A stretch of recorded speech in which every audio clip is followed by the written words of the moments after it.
Hello, everyone. Welcome to the Jason Edwards Show. I'm your host, Jason Edwards, and today on the show we have a really exciting guest, somebody who I've known for many, many years, and somebody that's going to teach you the ins and outs of bridging the gap between business and the arts, because I know a lot of the community that watches me are people that are pursuing either something in the entertainment industry like acting or filmmaking, or people that are just generally artistic in their nature, and they want to be able to pursue something like that, but they just don't have a way to make it happen because you obviously have to make money in the process. So I'm going to bring on my special guest today, which is Jeff Coga. Let me go to this split screen shot here. So hopefully you guys can hear us loud and clear and see us as well. Jeff, can you hear me? I can hear you loud and clear. Can you hear me? I can. Cool. All right. So cool. Obviously, I'm hosting this by myself. My producer isn't here today, so I'm going to monitor the comments as best I can. If you can hear us, please chime in. I'm going to be checking the comments on my phone here as we go. But while I get into this, I just want to talk a little bit, Jeff, about your background, because I know, like I said at the top, we've known each other for a long time. I've heard your story 1,000 times, but for the audience, in a nutshell, kind of how did you get started in your career? And I know you've done a multitude of different things. So can you kind of give me a synopsis of your background? Well, first off, I got to thank my mom because I came out of her womb. And no, we're not going that back, right? We're going to the business. No. when you really started getting business going. Yeah. So I started off in the business world when I bought my first house when it was 19 years old. So that was 2004. So if you're quick with math, you can kind of figure out how old I am. So and then I bought the house, flipped the house from there, and made money. And we all know what happened in 2008, where we had something called the Great Recession to some now, and at that time the market contracted, and it got so bad that I actually lived out of my car and figured out 30 different ways to eat top ramen, and that was kind of my skill set that I learned during that recession time. I'm no stranger to top ramen. I've had some times where I needed that. So yeah, exactly. And what really got me back in the game was to understand this digital stuff right here. Right, as the audience is watching this, understanding the internet and how to actually capitalize on the internet to get my name out, and as well as to be able to use the internet to grow a real estate investment company, and then from there leveraging more of the internet to generate different streams of income. So that's kind of a nutshell. Is that good enough? Yeah, and our paths crossed because I moved out to Los Angeles, as I've told in previous broadcasts, to pursue acting, but then found my way into real estate and was working at a company that was doing a lot of real estate transactions, and also hosting a radio show or co-hosting a radio show there. And that's kind of where we started our connection. You came on as a guest on the show. We had known each other prior to that, but you came on as a guest, and then we kind of developed our friendship from there, and launched a couple podcasts together and some internet marketing companies together as well. So the background that you come from has always been impressive to me, in that you are way ahead of the market, sometimes a little too far ahead, but you learn what you're doing so that when that whatever it is, whether it be video marketing, which we'll talk about in a little while, or Instagram or Facebook or whatever it is, you're kind of ahead of the curve so that you're maximizing on the opportunities that are there, right? Yeah, 100%. So yeah. So today, really, the goal of what I wanted to talk about is bridging art versus business. And as I said earlier, too, I have a lot of friends and people that watch the show that are in the entertainment industry or want to be. They're filmmakers or actors or some other aspect of that movie making process, or they're painters, or they're something else that has kind of an artistic basis, but obviously they have bills to pay, mortgages to pay, and kids to feed, and those types of things. So how do we get to a point where we're bringing in income enough to be able to pursue those passions that we have? I think there's couple things, right? The first one is you got to figure out what I like to call the monthly nut. right? So that's the starting point. It's for my math people, right? It's kind of like it might be easy, but for sometimes if you're in the creative space, it might be difficult because I'm going to give you some number stuff, okay, real quick. Right. So you got to figure out like what your rent is, what you're eating, what your entertainment is, and what kind of like what you need to live, right? And then that number is typically far less than what you might be shooting for, okay? And that Right. number, once you figure that out, then you got to go backwards and to figure out, okay, how can I take what I know now to be able to make that income to at least cover that first? Because if you can cover that, then the rest, now you can go after your passion and do the stuff that you want to do. So that's the most challenging things, I think, for a lot of people. It was very challenging even for me because, Jason, in real estate, you go through those big times where you make tons of money. And then there's times where, you got deals in the pipeline, as in like paper money, but you haven't collected that check to Hip National Bank. And if you're not capitalized, you can go, you can starve, So, and then you and I, we got lucky enough to figure out how to make money and take our intellectual capital and create money. So that was super cool. But Yeah, I think when I started off talking about how you're always ahead of the curve, I think that's one aspect that has really helped you be able to have freedom, is because you learn something as the market or as people in general are starting to learn about it, but you're ahead of it, so that as long as you know something more than somebody else, then you're able to teach them about that. And in some cases, you're able to charge either to do it for them or to do it with them, or even, as we've done in the past, offered courses to teach them 100%. how to do it on their own. So can you talk a little bit about that, like the decisions that you make to be ahead of the curve, and then how you capitalize on that or monetize that? Yeah, so when it comes to like the business side of it, right, and or matter of fact, anything that you're trying to turn into a business to income, right, you have, like you just said, right, that stuff between your left and right ear that probably more than the average Joe. Right. And that's the starting point. Right. And when you know more than the average Joe, the beautiful thing about the internet, and we can thank Al Gore, who I believe is supposed to start the internet, I believe. Right. So we can thank him. And because of that, now we're able to take like digital products in this space. Is called information publishing. And it's one of the fastest growing industry in the market right now. And the people are literally selling their intellectual capital, stuff that they know, to people that want to learn, because people are out there searching for, problems, searching for answer for their problems that they have, So in our case, in the people in the real estate space, a lot of times, what I like to call is the people that are in the Flintstone era. I like to say, right?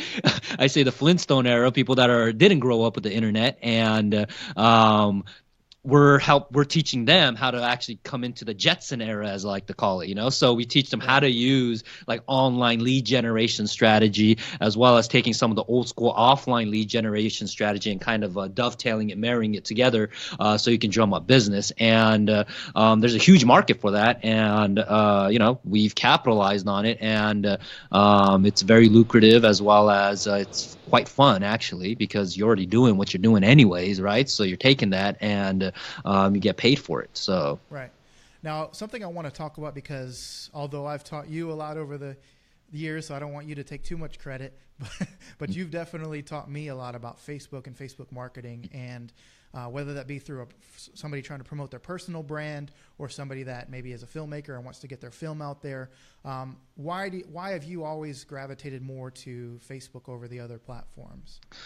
It's one of those things where you want to go first off where people are fishing, right? So if you can imagine kind of like this, if you ever went fishing like on a pier or in a lake, right? You want to go where the fishes are at. So guess what? Guess what? All the fishes that eyeballs are at, it's on Facebook, and it's not just us, right? I think the people in the movie industry know that as well. I think I just saw what was it, on Netflix, I believe? Was it Will Smith that's going to be starring in, I think, the first Netflix alone movie, right? I believe.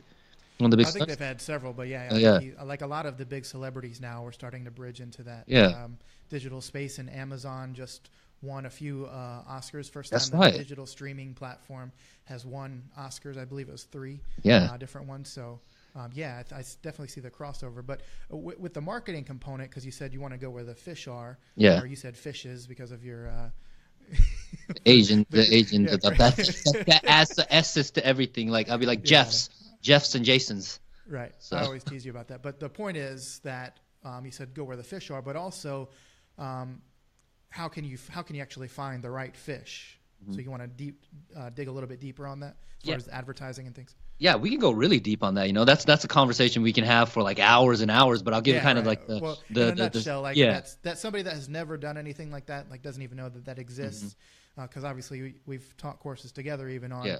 the deep diving. But just in general, why or how detailed can you get with Okay. Facebook marketing? Well, let's talk about first what Facebook is doing, right? Because sometimes I see posts on Facebook where people get upset, and when the Facebook changes something, right? They were like, "Oh my gosh, Facebook changed something! Screw you guys!" Right? They get all upset, but not realizing that Facebook is a free platform for most of us. So Facebook makes money by taking your information on what you're doing on the Facebook platform and then selling it to advertisers that can run ads right in front of them. So for example, based on the likes and comments that you have, and even the things that you're looking at on your phone, right? Facebook is recording all of that information, and then they have a profile of you, right? Because they already know how old you are, if you're male or female. Are you leaning more to the left? Are you leaning more to the right? Right? Are you you like peanut butter and jelly, right? They know all this stuff, and so if you know that and you want to get your name out, then you can use that to promote yourself and promote your business. I'll give you a kind of a simple example, but also at the same time very powerful example, which is I'm an introvert by heart, even though I've been doing like internet marketing stuff, right? So where people see if you Google my name, you'll see a bunch of videos I've released since like 2008, I believe, on the video, right? But really, I don't like to do this kind of stuff. I don't, but I know how important it is, so I do it. So when I go to conferences and stuff like that, I'm kind of like that. Probably if you ever go to the club or something like that, I'm that dude that's on the wall that's standing there like a wallflower, like and and it kind of I kind of fit the persona of that quiet, reserved Asian kid, and that's who I was growing up. I got picked on. I didn't have too many friends. So when I still go to these events where sometimes I have to speak, right, as a guest panelist or guest as a speaker, I don't really like going up to people. So I figured out a way to have people come up to me and then actually break the ice without me going after them. So a recent event I spoke at, what I did is I created an ad, right, a picture of myself, and I put on there with the logo of the event. And I said, hey, I'll be at this event as a guest speaker. If you see me, make sure to give me a high five. Right. And I literally ran that advertisement in that 1 mile radius of where that event was. So in that event, I think there was like 300, 400 people maybe, right? So I was one of the guest panelists at the kind of like the end, and literally people are walking around and they'll see me and they'll do one of these. They'll be like, and they're looking at the ad because they have their phone in their hand, right? They're kind of like this, and they're like. Right. And then some people then come up to you and give you a high five, and then you be like, hey, what's up, man? And you just start a conversation. So that's kind of the stuff that you can do by using the power of the internet to get your name out and to leverage other stuff that, you may not be comfortable doing, So, Got it. So that's a great practical example. Yeah. Anybody that is maybe trying to sell their art, because I always use acting references and things like that. Let me try to boost my volume up a little bit. A couple people said they couldn't hear me clearly. So let me boost up a little bit more here. Turn up this. And hopefully that's a little better. 1 second. Okay. So a practical example, somebody that is trying to sell their artwork, for example, but this could be anything. If you're an actor, you're a filmmaker, you're trying to sell something, you can actually, to kind of boil it down a little bit further, you can actually go on Facebook and say you have a post for your new artwork that you've made, either on Instagram or on Facebook, because Instagram is owned by Facebook. Yep. So they have the same details, the same data that you can market against. Correct. So you can run that piece of art to all the coffee shops in the area, or all the art galleries in the area, or all people that like art, a certain art gallery. Maybe you have a big art gallery in your area. Yeah. You can run that image of your piece of art in front of the people that have liked that art gallery or just like art in general? Yeah, I'll give you a prime example, right? Like I like supporting like local like entrepreneurs, local artists here, right, in Los Angeles. So recently, right, in one of the groups that I own, right, I saw a painter, a graphic artist, right, coming in, and he was trying to post stuff in there. It's a real estate related stuff, but he was trying to post something in there, right, in the group. And I reached out to him, and we started a conversation, and I'm going to buy a painting from him. And so I told him, I said, hey man, are you looking to get some more business? He was like, yeah, And then I told him, I was like, hey, you know what? And we started talking about like advertisement. He was probably a little bit confused and lost, but like what you said, Jason, right, is that if we wanted to, he can take like people, because his style is kind of like mimicking kind of like Star Wars, right? So I'm kind of like a Star Wars kind of geek kind of dude. So what do you want? If what you could do is take people that have like interest or like the Star Wars series, and in the 5 mile radius of where he lives, then he can run the ads in front of them, and then says, hey, you know what? I want to run the ads not only to just people that like Star Wars, and then live around 5 mile radius, but you can even put an overlay on it, meaning like, hey, you can even go deeper and target people that says, hey, have income over $100,000. So you know that, hey, you can charge them, hey, $50, $100 a pop, maybe 200, 300 or whatever it is for that picture, So that's the kind of power that you have by leveraging the internet. So and just to kind of bridge the gap too, because now we're talking about somebody selling their own art, but maybe it's a situation where you have a skill, but maybe you don't have a lot of products, or you don't like dealing with that sales process, and you want people to come to you. So something like maybe you're really good at public speaking or something, and you want to be able to go out and teach somebody else how to do something. You can, as you said when you went to that event, running ads just based on your own profile, your own picture, your own marketing that you're trying to put out there. You can run it to the targeted people that you're trying to hopefully set up a meeting with down the road. Correct. Yeah, and build relationships literally with the click of a button, So. Okay. So let's shift, because I don't want to dwell too long on that, but on to video and video marketing, because I know that you've helped a lot of people. You've sold YouTube courses and video marketing courses in the past. Where do you see video going, and how powerful is that with anybody that is either in business or trying to pursue some kind of artistic venture? Well, I think the whole platform is changing, right? It's giving, as I said earlier, right, is I'm an introvert at heart, right? So what it's doing for me personally is it's giving me a platform and an area where I can actually express my opinions and be able to reach thousands and hundreds of thousands of people with the little click of a button. So I believe we're in a renaissance on live streaming, and you and I, Jason, we've talked about this, right? And you've helped me personally to even set this kind of stuff up, right? So the studio, and for people that are wondering, why does it looks like Jeff and Jason is in the same room? No, we're not. We're in the different parts of LA. But he helped me set it up. Why? Is because I believe that live streaming is the next big thing, as well as being able to create your own audience, right? Be able to have a base where it can be an email list, it can be your social media followers that you have, the likes that you have, but an ability to be able to control that media, that asset that you have, to be able to sell products, promote other people, and that is where I believe everything is going. And you can even talk about even just like what we had the big commotion of PewDiePie, right, on YouTube, right? PewDiePie, right? Like, yeah, the biggest YouTuber on there, make millions, and just one guy can create all that money, not only just money, but be able to impact, Yeah, that's the thing, and that's the thing that I've really grasped onto this year. In the past couple of years, I've been leading into it, but this year I've really kind of grabbed it by the horns and said, this is what I'm doing, is number one, cutting out what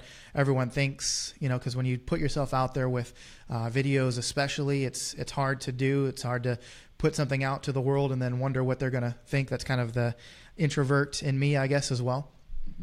But at the same time, when you can develop an audience and then have people that are interested in what you're putting out into the world, now you have those eyeballs, as you said. And so I can use this medium, or anybody else could do something similar, or whether it be this format, or whether it be making YouTube videos, or in any kind of genre, or making comedic videos. I know you have a lot of friends that do that in Los Angeles. then when you have those people that are consuming your content, advertisers are going to come into the picture and want to get their message in front of those people, right? Yep. So you want to talk a little bit about that? Yeah, so like I have clients of mine that I help like launch information products and stuff like that for like YouTubers and stuff, right? People in the creative space where they want to sell information products. And the craziest part is that what I run across is people who create content like on YouTube, right? Like as I said, comedians. Some people are like foodies, right? They vlog about that. We have just regular people that are just vlog about just random stuff that I'm just like, wow, these people have 100,000, $200,000 followers, but people watch it for the sake of entertainment. So now you have these people, and then what Google does, or in this case, people like post videos on YouTube, they have what? They get paid a fee, an advertisement fee per viewer. So, kind of give you some math, I don't know if your audience is interested in, is they get anywhere from $1 to $5, what they call CPM, per every 1,000 viewers that they have on a video. They get anywhere from $1 to $5. So, if you want to know how much someone makes on a video, hey, just divide the view by 1,000 and then multiply it for $1 or $5, and that's how much they're making per video, right? So, right. And that's how typically most YouTubers or most comedians and stuff like that are entertainers on the space of YouTube. That's how they make money. But now the smart ones are bringing in and adding kind of like the digital product aspect of taking their information that they have between their left and their right ear and actually selling that. And that one has, I believe, a much higher ceiling in terms of profit margin, right? Because, if you're per view, you're capped off at $1 to $5. But for intellectual capital, the stuff between here, right? Really, there isn't a ceiling on what you can charge. It's a matter of what you're willing to ask for, if I can put it in a simple way. Yeah. Plus, I mean, the type of audience that you're attracting. Yeah. So somebody that's doing tech reviews obviously is going to be able to ask for more expensive things because their audience is buying expensive things. If you're showing people how to save costs and cut out coupons and things like that, which is a really hot market as well. Mm-hmm. Obviously, that market is not going to be as willing to spend a lot of money on things. So it's about the market too. But the point is that regardless of what, if you have something that you really want to do, you're passionate about talking about it. I see this thing all the time my aunt shares, and I don't even understand what it is, but it's like these people that are shucking oysters and pulling pearls out or something. There's like thousands of people watching these videos. I don't understand it, but that's somebody who's doing something that they seem really excited about, and they're hopefully making money. I'm assuming they are. But anything that you can do with this power of video, and literally, I mean, I don't have a lot of equipment here, but I can flip a switch, click a couple buttons, and we can be having this conversation very similar to a TV show. And I think, to steal Gary Vaynerchuk's thunder, if anybody else has watched him, you'll know. If you don't, then check him out too. But he even says that when the TV came out, all these radio hosts were starting to shift over. Some of them didn't. And the ones that didn't got lost because the attention shifted from the radio to the TV. Now we're seeing that happen. Initially it was TV had 3 channels or 5 channels or whatever it ended up progressing to now hundreds or thousands of them. And now it's getting even more fragmented with all these online streaming platforms having their own version of that. But then we're shifting to people consuming information from the TV to now the cell phone, right? I mean, how often do you watch a show? I watch a lot of shows on an iPad or a phone or a computer or a laptop, something like that. 100%. So, you want a 60-inch TV? Just bring your phone closer. Right. That's a funny thing too. When we were kids, like they say, don't sit too close to the TV. Yeah. You're going to ruin your eyesight. And then now we're literally wearing goggles that have our phone pressed up against our eyeballs. Which is an amazing experience if you've ever done the virtual reality stuff. I mean, that's a whole nother conversation we don't have time to get into. But I just think that literally anybody that wants to do something today and get the message out there, they can do it with minimal equipment. I mean, your camera is just a basic version in your webcam, and it looks great. I mean, HD quality and everything like that. So to wrap up, shifting, we talked about the power of video. Now the power of live, like we're doing now. Some of you may be watching a replay or you're hearing this in audio format on the podcast, but where do you see the future of live video going? Or do you think that's going to be the next big thing, or is it just something that's hot right now and going to go away and something else will take over? Well, it's hot right now and it's going to go on. You know, Okay. you just said it right now, right? Which is, hey, it is going to happen. We know this, that the cable networks are, I believe that they are scared on what's going on right now because, as you said, you know, hey, literally with a couple of equipments you can create your own show and attract an audience with a click of a button. And I believe even like the movie industry, you and I, we've had conversation about this all day long, that the movie industry is probably scared right now as well, that they know that, hey, those who have the attention and those who have an audience is going to be able to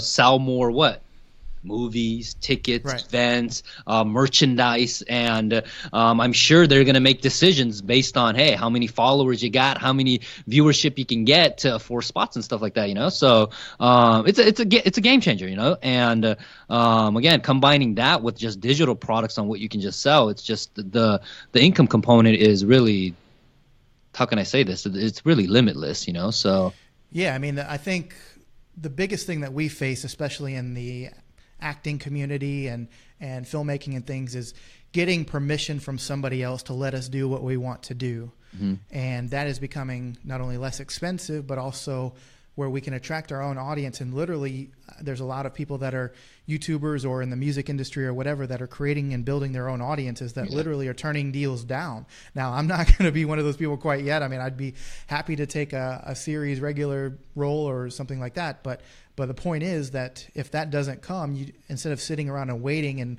saying, well, I wish that was me, that's not happening, you can literally just click on a camera and create a show or make YouTube videos with your friends or whatever. And as long as they're good, because they have to be good, and you have to connect with an audience that's going to want to continue to consume that information, but you can keep building an audience and literally need those deals. And in the space of like the investment community, right? And you may have heard of this, and I know you know this, Jason, is, you know, people always say, well, your network, your net worth is the size of your network, right? That little old cliche saying, like, yeah, your network is the size of your net worth. And it's so true. And the cool part about the internet is your network can literally exponentially grow, right? There's a reason why, you know, I've gotten more followers than certain people in certain industries. I've gotten a ginormous email list, and literally with the click of a button, you know, you can get in front of thousands and thousands of people. And it's so true, you know. And this is the fastest way, in my opinion, to do it. And once you have that audience, then you can take all those people who follow it, then package it, and then sell them some stuff, you know. So well, and the things that you did really well early on, again, to go back to the real estate aspect, is you created those videos, but then you did the work once and you put a lot of effort into those videos, but then they were just little machines out there working for you nonstop. Like, how many times did people 6 months, a year, 2 years down the road say, hey, I watch your videos, and you created that one time? Obviously, you created multiple videos, but I got some really crappy ones too, you know. So like, to a point where I'm embarrassed, I want to take them down, but people still like find me on the internet, and sometimes they'll say, hey man, I know you're the real deal because, hey, you've been doing this for a long time. I think my first kind of like